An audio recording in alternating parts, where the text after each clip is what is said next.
Welcome to the Consummate Athlete podcast, where we explore what it means to be a well-rounded, happy, goal-crushing athlete. Every week, myself, sports journalist Molly Herford, and cycling coach and kinesiologist Peter Glassford interview experts and chat through all of your training questions. We're excited to have you along for the ride. Hello. Welcome back to the Consummate Athlete podcast. Peter, how's it going? It's going well. We're back with another question today, so I'm excited for that. Have you been writing any great articles recently? I mean, it's hard to quantify or qualify what great is, but a couple of really interesting ones. Actually, I'm working on one right now that has brought back just such a sea of memories. It's about how long it takes to ride a century, which obviously the obvious answer, it depends. But what we're trying to do is present sort of a range of times and how to think about it, how to prepare for it, because you watch, if you're new to cycling and you maybe watch a Tour de France stage, you're like, century, all right, I'll knock that out in 4 hours or so. Right. But I mean, it totally depends on, are you riding with people? Are you riding by yourself? Is it hilly? Is it flat? So many different things. What type of bike are you on? Sure. Yeah, but it's really bringing me back to my Rutgers cycling days, where every February when I was on Rutgers cycling, disgusting, cold, snowy February in New Jersey, we would put on our pathetic amount of cycling kit. I remember wearing my first pair of bib shorts, but then, just regular tights over them, the socks over the cycling shoes for shoe cover type things, just a straight up puffy coat instead of a cycling jacket. Just horrific. And just going out. And I mean, these days are probably from dawn till dusk it took us, because it was a lot of climbing. There were a lot of us. It was mayhem. So it took 12 hours. Yeah. Okay. And I loved it. I guess the days are shorter in February though too. Maybe it was 8 hours. It might have been probably closer to 10. But it was some of the best times on the bike that I remember. It sucked so much, but I learned so much about riding and drafting and being a smart cyclist, because when you're out on a century, and you're not a great cyclist, you haven't been doing it for very long, you will do anything to make it easier on yourself. So that was how I learned how to stay in drafts. Okay. I don't think I would have learned otherwise. Well, it's a good way to do it, I guess. You get tired. Yeah, sure. So that's been fun. Although I will say, I'm going tangenty here. I don't think that's a word, but okay. But I had put a thing on Facebook asking for how long it takes people to ride centuries and if they had any stories about it. And I posted a picture of my Rutgers cycling crew. And it just devolved into just so much love for the Rutgers cycling people. There's so many people that are commenting and are just oh, I loved you guys. You guys were great. And you know what? We were. Okay.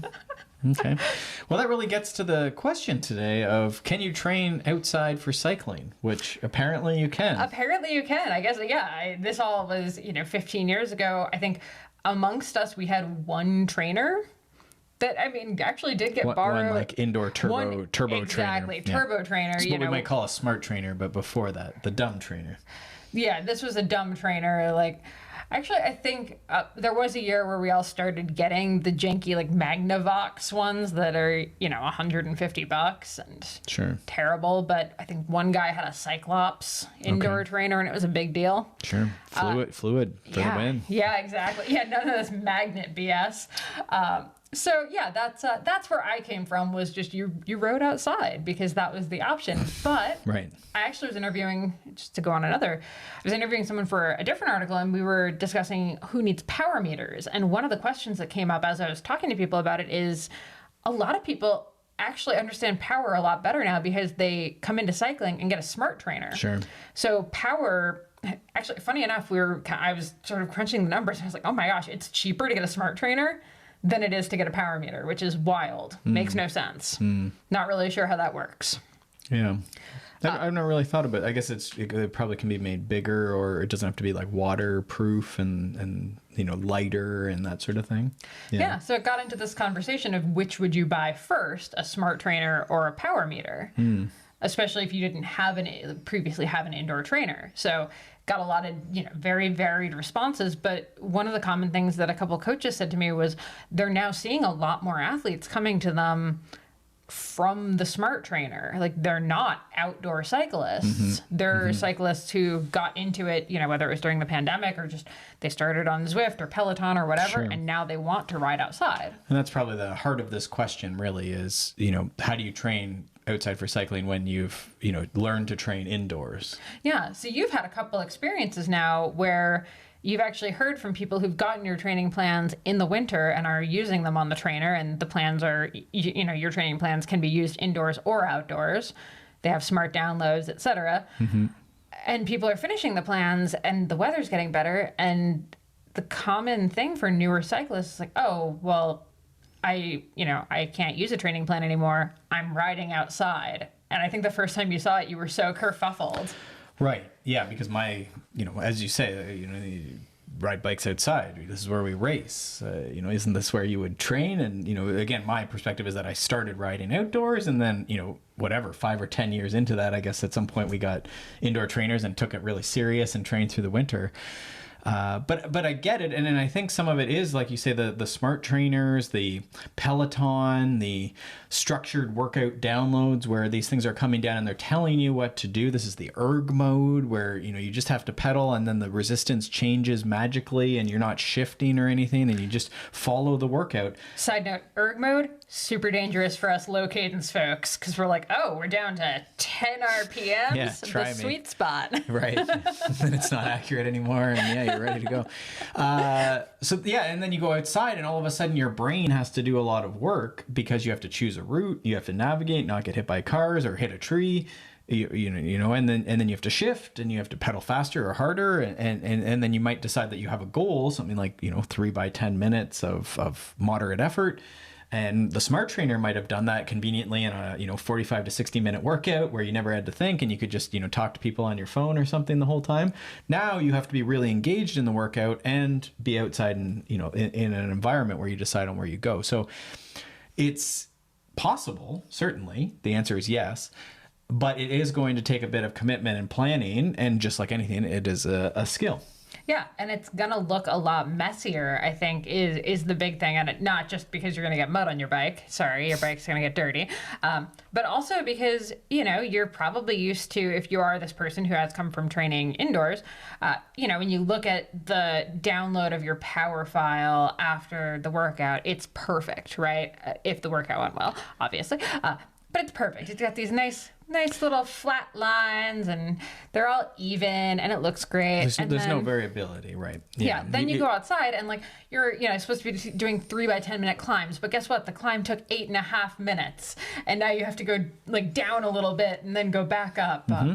Or a car was turning out and you had to slam on the brakes, and now your 2-minute thing got completely messed up. Right. So it's not going to look as good. And so we say 80% is a passing grade, and that's part of the reason, right? Like, it was okay. You were supposed to work moderately for 30 minutes. Did you do that today? Right? Maybe you had to divide it into 6 by 5 minute or 10, 8, 6, 5, 4, 3, 2, 1 or something like this. I don't know if that adds up to 30, but something like that. You took a break, a little extra. You had to make up 5 minutes at the end because it was only an 8-minute hill. It was on flat. You certainly can do intervals on flat. And so what I try and remind people is if they're doing any sort of races, usually, you go and do a mountain bike race, which is quite variable. There's coasting. But if you watch your heart rate, it's actually very pinned, usually towards threshold. And so they say, oh, wow, like I was working really hard and my heart rate was actually up. Especially if you've been basing off of heart rate, you can see, oh, okay, well, there maybe is more to the story than just simply, pedaling in this very specific way or very steady way. And then if you go and do something like a road time trial, that's probably the best thing to see, because now you're holding your power super steady for 40 kilometers and you maybe see, oh, where would that route be? Okay, I have a route like that at home, or this is, near my home and I could go and replicate that. So we have clients in Toronto and Pittsburgh and New York and all these cities where people somehow find little industrial loops and little blocks where they can do, park loops where they can do these intervals, right? Side note, another Rutgers story about that. Be super careful if you're new to an office park and you're going to use it for practicing for crits. One of my teammates actually lost a couple of his front teeth because what he didn't realize was that one of the parking lots had a chain across it. Oh, no. And went to go do an interval and smashed into it. And A lot of blood, a lot of teeth through skin, not great. So before you jump into said office park and start just raging through it, do a slow lap and look for... For sure. And again, you might say, okay, well, this is a lot, right? But it's the nature of a crit race or a bicycle race or a group ride or just enjoying nature is that there's variability and you have to keep your head up and watch where you're going, right? And this is good for us. This is our brains and our bodies love having to, process information and react to it. And indeed, that's cycling. Now, you could be an indoor Zwift esports person. You love going to spin class. You don't have to do this, but it certainly can be taken outside. And so when we build plans, I try and encourage that, you can just follow the description or the title. The title might be like 3 by 10 minutes. Go give a try at that, right? And that's that 80% is a passing grade. Did you do 3 by 10 minutes on something? And I do think that thinking about where would you do it is often, the environment can often make it pretty simple. We're very fortunate. We have 8 to 12 minute climb or a few of them pretty close. So when there's a set of intervals, you go to the climb and you ride up it for that time. You turn around and you come back down to the bottom and then you do it again. And if it was 4 by 8, there's your workout, right? You barely even have to. I did this with the kids, our local race team, and we did 8 minutes up, and then we sort of noted where we got to. And then we did a different type of interval. I think we did 30-30s to start, and then we did steady because I wanted to mix it all up on them so they had to think all the time. And then we did another type of interval, and we were just going to the same spot on the hill. So that's the other way, it used to be you'd do more like the local hill, whatever the time is, and you would go, moderate up it or faster up it, or you try and beat your time up it, or today we're going to do it for 5 times, so you'd pace accordingly. And so that's the other way to think about training outside is just what do you have around you? A lot of people have 3 to 5 minute climbs around them. We certainly have listeners who are in Colorado and they have a 2-hour climb or a 1-hour climb, around them. And so they can go do things like 3 by 20 minutes or 60 minutes moderate, something like that. And so when you have this environment around you, you can certainly go and do that. But that's not to say anywhere else, you can't do laps of something, or I did 2 hours of tempo the other day just out on our gravel roads, and it was a little rolly, but I just tried to stick to flatter roads that were safe and try and make lots of right hand corners, and it was a great adventure, and I was moving really fast and having to think for that whole 2 hours, but to get ready for a gravel race, right, where it's you're on the gas for extended periods. Which I think gets to the what is your actual goal. Mm-hmm. So, if your goal is a gravel race or a mountain bike race or a road race or a crit, and I think this is the point that often you're like, oh, I can train for a road race on the trainer. I would argue you absolutely cannot. No, you see the triathletes, some of them will now be more on the smart trainer and the smart treadmills. And I get it, but I've also seen, they fall over and they break their hip. Getting water at a water fountain. So I don't know if that story resonates with anyone, but and I think beyond corners, I think actually one of the biggest, my tangent is always the eating and drinking. Actually, when you're on a smart trainer, everyone keeps their water on a table beside them, and that's great if you're doing a Zwift race or something, and you actually you want to be really accessible to your water because you're going to be going hard. But normal time, put it in the bike. Sure. Because that movement of being able to lean down, grab the water, bring it up, take a drink, put it back is actually wildly hard. Mm-hmm. The number, even when we were in Spain 5 years ago with the junior camp, most of the kids couldn't eat and drink. And obviously a lot of them have gotten really, really good at this point, 5 years later. But at that point, we had to keep stopping because they had to get food out and eat it, take their water bottles out and drink. Because they couldn't actually do that while riding. Mm-hmm. And so this is, the skills should be embedded. Sometimes when we think about skills training, we think, pylons in a paved lot. But the skills should be embedded into that interval session. So I was talking about 4 by 8 minutes, you're drinking maybe on the climb up or just as you're turning around, you're descending technical gravel, your coats are coming on and off, that sort of thing. Another session I just did was mountain biking. It was 5 by 3 minutes, and just on a single track climb, there was one little dip in it where, I got 3, 4, 5 seconds. There was a drop off into a berm. It was really fun. And then back to climbing. So I did get a little bit of break in the 3 minutes. So I think the actual interval ended up being 3:30 or something. But there was a tiny bit of break in the middle, and then super fun technical descent, that took a minute 40 if I was smooth on it. And then I'd sort of soft pedal for, a minute and then back into that loop. And so it was very specific to cross-country mountain bike racing. On the trails we, have raced in the past. A little bit of fun, maybe, over half of it was fun. But that was the interval, right? And power-wise, it was a little spiky, but if you look at it, you can tell like, oh, there's 3 minutes. Oh, there's 3 minutes, right? And then there was, more coasting in the recoveries.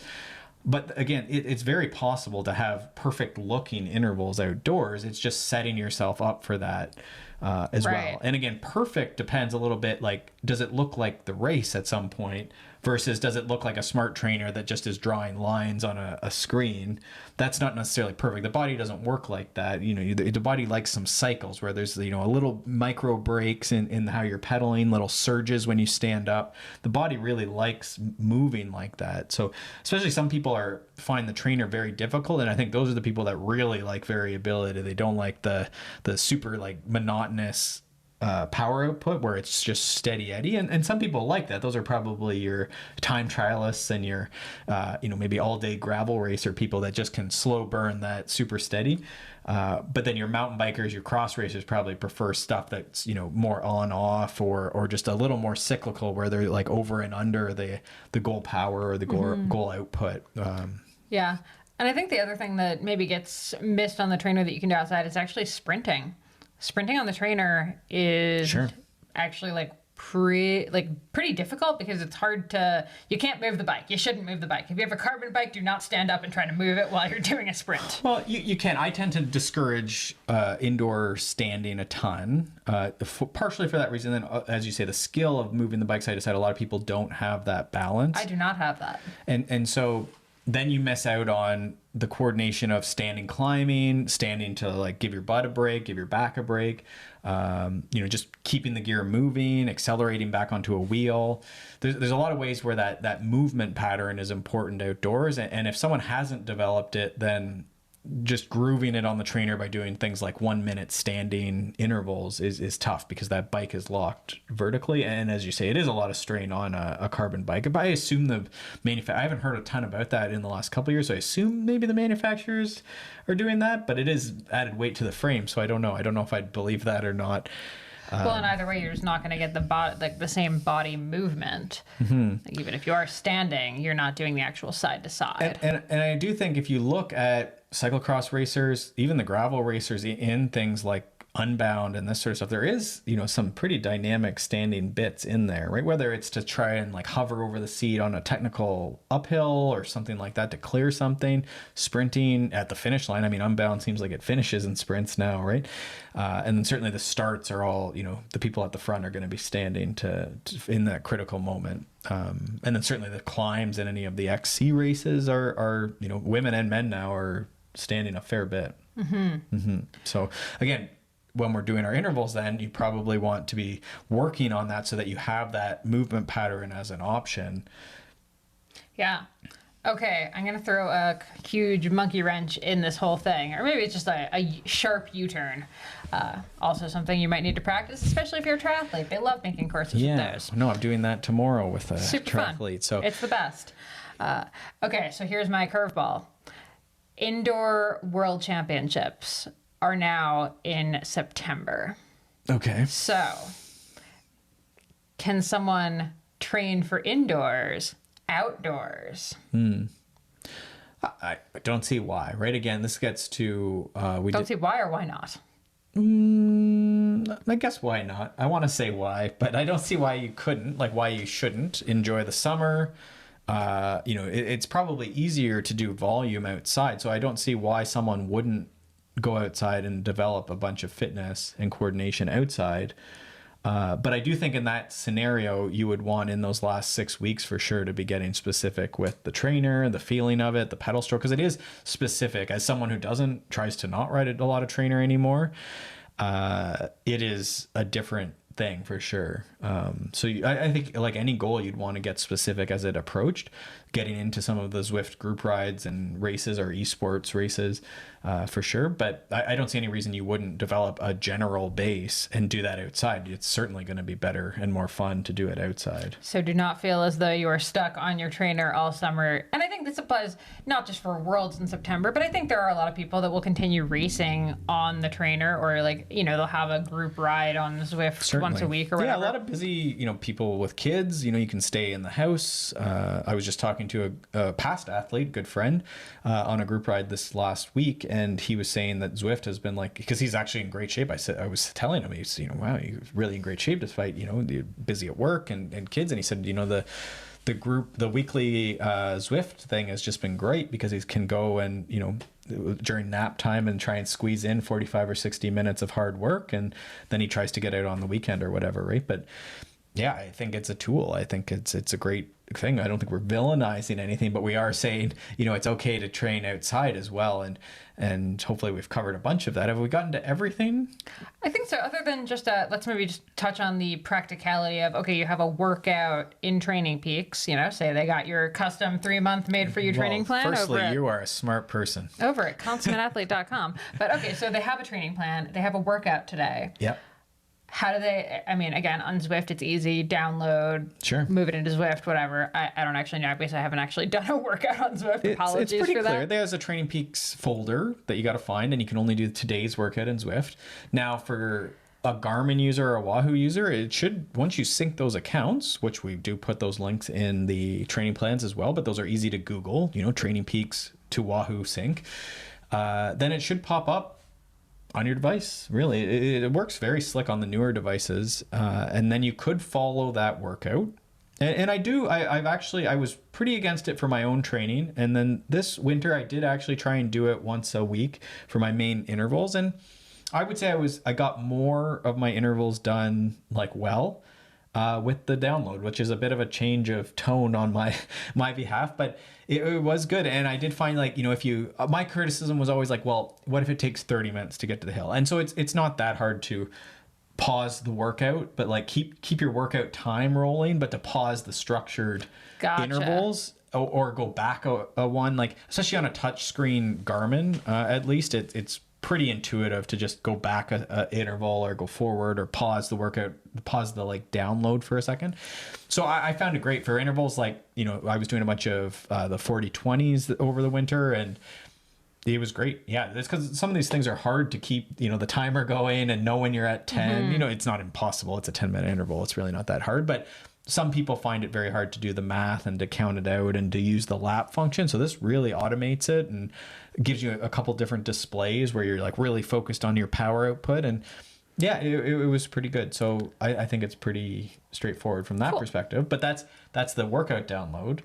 Also, as always, side note, just be safe when you're riding outside. Remember that you are, in fact, on a, you know, live road. You are not on Zwift Island. Right. So just be very, very careful when you are looking down and, like, messing around on your device. Like, there's no shame in stopping and, like, sorting things out, especially if you find that, okay, the one button didn't do the thing. Okay, stop and figure it out. Just don't be... I've seen this happen, like... Well, luckily to no major like issue, but I have seen way too many cyclists, you know, swerving into the middle of the road because they're looking down at their screen, and then similar boom, to you driving your car. Yeah, you don't want to be that person. Exactly. So, but you could also do that workout, you know, and this is where I get frustrated is if people aren't tech savvy, then the learning curve and the day-to-day, like staring at the device, and I spent 50 minutes trying to get the workout to load on my thing, and it's like, well, I mean, it was 6 30-second sprints in, you know, or 30-second race efforts or strides or whatever it is. Like, just go do your workout, you know, roll out the door, and then over the course of that 1 hour ride or 90-minute ride or 2 hour ride, you're going to do 6 by 30 seconds. Like, put that in your brain or write it on a little card or look at it on your phone, you know, before you go out, or stop if you forget. But 6 by 30, that's what you're remembering. 6 by 30 hard, do it. And this is what I mean by the, you know, it's not really that complicated. And even something like a 40-20 can seem complicated, but, you know, you just have to remember it's, say, 3 by 10 minutes, right? And that's all the 40-20 is. So then you're going to go 40 seconds hard, 20 seconds easy, every minute on the minute for 10 minutes. So you just really start the timer at 10, you know, lap time, starts the timer. So you go hard for 40 seconds, rest for 20. At minute 1, you go hard again for 40 seconds and then rest for 20 seconds. At minute 2, hard for 40 seconds. And so you're going to do that till you get to 10 minutes. Then you're going to go back down the hill and go again. So it's really not that hard once you get the rhythm for it and figure out, okay, well, where could I do something like that? So again, we have a nice quiet gravel road very close to us where I do most of my intervals, and it works great. You might do this, out on a quiet road and just go for 30 minutes down the road or something, right? Or like it could maybe work on some rail trails are quiet enough. You could do something like that. So just figuring out where can I do this, and that will sort of like motivate the workout. Mm-hmm. Well, and if you are working with a coach, also like, a lot of the time, the first thing you're talking to clients about is what do you have around you? Like what is accessible? How long does your local hill take and that kind of thing. And actually I love when athletes are like, I don't have a 20-minute climb near my home. What are you doing? And they ask, right? And then we try and troubleshoot it and sort of co-create the workout. And sometimes it is, just go find a 20-minute stretch because it wasn't meant to be on a 20-minute hill. Like it can be, but it doesn't have to be. Or it's like, okay, well, you have a 5-minute hill or a 4-minute hill. It's more about the duration. So you're going to do 10 by 4 minutes maybe, because you live in the city and there's this 4-minute hill, and that's the best case scenario on a weekday. Like it's monotonous. Like sometimes that's the problem with 10 by 4 is like a little like up and down and up and down and up and down. But sometimes I push back and say, well, you are doing a 200-mile gravel race. Like monotony is something you're going to have to get used to as well. Right. So there is that. But I think the figuring out what you're able, the area you have and what are the different routes you can use, that's really a training plan, right? You have the like, I know one client was telling me just on the phone on Friday here, I have this great 90-minute path route that goes and it's really nice in nature. And I know it takes about 90 minutes and it's flat. I can stay in my zone 2 or my under 75% or stay in my low intensity very easily. And so this is just great. I want to keep this in there. And so like, that's almost their workout is this route on Wednesdays and Sundays. And then there's like, they go to this place and they always ride up and down this hill, whatever the name of the hill is by you. And that's always your Tuesday, right? And so you start getting like, it's not even the intervals that you really need to know. It's where are you going on your bike? And then it sort of builds out the training that way, right? Mm-hmm. I always mountain bike on Saturday, usually at this place. And this is what I do. I ride for 2 hours and maybe I ride a little harder or a little easier or hard in these places or this many times up the hill. And that's where the training can really come into your outdoor routine. Yeah, I love it. And also, what people used to do people do masking tape on their top tube anymore? That's like one of my favorite things. The odd person will, especially when they're getting used to training. And it is like you sort of have to learn how to train a little bit. So I get it. But yeah, the odd person will do that. Again, so you would just write down your 3 by 10 or whatever onto your masking tape and put it on your top tube. I like that because you could also leave yourself a little note. Like, you've got this. I probably prefer that. Sometimes I'm like, I wish... probably the workout can be simple enough, but I get it. Some people want to have, then we get a warm up and there's some warm up drills or something, or some workouts get complicated. But I do think that to your point, some of the indoor workouts are extra complicated because we're trying to entertain a little bit. And I do this, right? It's like 10 minutes of sweet spot and then 2 minutes break and then 2 minutes of high. I'm trying to think of like one of my more complicated ones. 2 minutes of sweet spot, but super high cadence, then 2 minutes off, then 9 minutes of sweet spot, normal cadence, and then 2 minutes off, and then 2 minutes of super high cadence sweet spot, and then 2 minutes off. And then it goes like this. But I would never give that to someone outside. And that workout says, if you can go outside, just do 40 minutes of sweet spot, i.e. 4 by 10 minutes. So it sort of describes that. But indoors, we maybe have a little more excitement, especially when we have a smart trainer that can do some of this extra thinking for us and arrangement for us. Outside, probably just remembering like the fundamentals, like 4 by 10, 2 by 20, 5 by 3, and then keeping it simple enough that you can remember it in your head as you go out. Even from a safety element, again, I think when you just have way too many factors you're trying to think about when you're outdoors, especially if you're, a newer rider or just you're not a super pro rider. I've been riding for 15 years. I would still put myself in this category of like, I wouldn't really overthink my cadence while trying to do an interval, while trying to time it, etc. Because that's just like a recipe for me not paying attention to what's happening around me. Sure. And that's, again, sometimes the workouts will have things like heart, a power and a heart rate and a cadence, and people will want to know, which one should you focus on. And Also, cadence can just bite me. It's just really where I'm I at, think, but... yeah, fundamentals is like, okay, you're going to work hard for this period, or if it's an endurance ride, you're going to work not hard, low intensity for this period. And so heart rate sometimes can help limit how hard you work. And then if it's an interval, you're usually using effort or power to like motivate, 5x3 hard. So if it was a decision, that's sometimes how I think about it. Like easier stuff is sometimes limited. Like you're trying to not go as hard.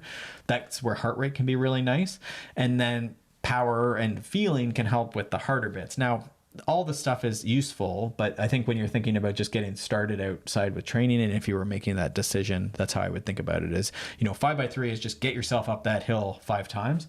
And if you don't have power, then your feeling is great. And, you could time yourself up that hill. Does it take 3 minutes or does it take 3 minutes and 5 seconds after you get tired? Right. And then that's feedback. Oh, and then in a month, can you do it in 2 minutes and 50 seconds? And that's feedback. Right. And so that's training. And outdoors, it's so great. Right. When you start seeing that, oh, okay, the hills, this is how the hill's going. Today I did 10 times up this hill or whatever it is. Mm-hmm. Yeah. Love it. Got anything else? No, I think we covered most of it. We covered, the goal. You're sort of thinking about like you're preparing for something. So that's usually, I'm getting ready for a certain type of group ride or a certain type of race. And so that might motivate where you're doing intervals. And then we talked about the route where you would have like your flat, endurance day route. And then you might have your harder day where the route is motivating it, right? You go to the steepest hill in town and you ride up it 4 times, and those are your intervals. And so that to me is training outside. Side note, not all of your intervals should be on a hill. Just putting it out there. And again, that's where we remind that, most people don't have a ton of hill around them to do. I know, the way you just phrased that was like, then you have this hilly route for your intervals. So I just wanted to make sure that people weren't like, oh, so every interval has to be. No, I mean, you do fall into that, and I am a person who falls into that. But no, for sure, you've done your time trial, you've done your road criteriums, you've done things like that. So I think that's super good and a great experience to have to take the whatever. This is almost the training thing then is like every week you could try and do 5x3, but do it in a different scenario, like paved climb, steep climb, gravel climb, mountain bike climb. These are still all climbs. So we're going on a lot of climbs. And then again, on a like crit route or like a little thing where you can make right-hand corners or just, pinning it down the road or whatever, right? And you could do that same workout, same but different is something in coaching we're always looking at, right? Can you hop the log but slightly differently, right? A different angle, different technique, different speed, different bike. So this is the same thing with intervals. If we think about it as a skill, is can you do 5x3 on a flat, on the pavement, on the gravel, on the mountain bike, on the time trial bike, and still pace it and get that workout done.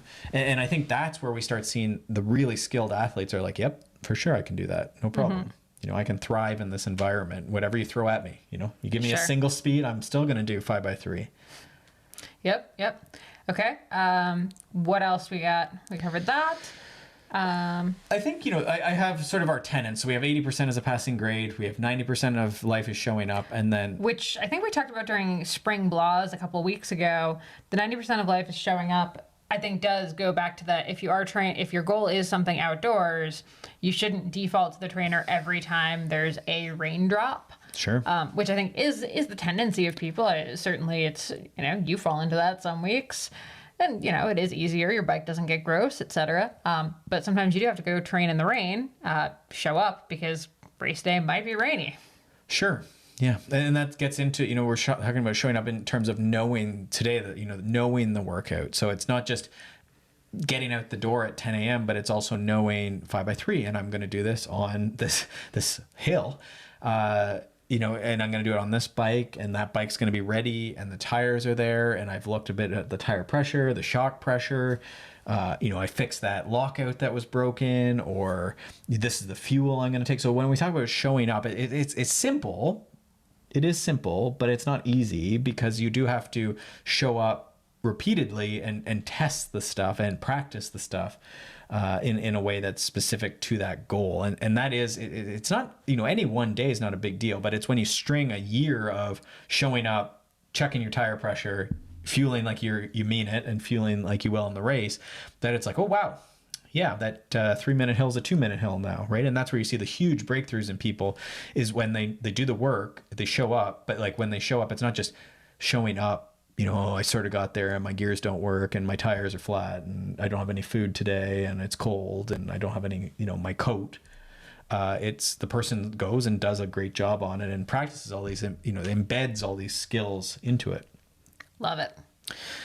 Okay. Cool. Do you want to do the last 10 since it's written down? Well, we just did 80, 90. Let's hit 100. So there's 100%. And then, so the 100% as much of the training process is spent purposefully not going 100%. Which I do think is something that indoor training people can get a little bit. Sure. Every day has something in it, right? Because it's entertainment.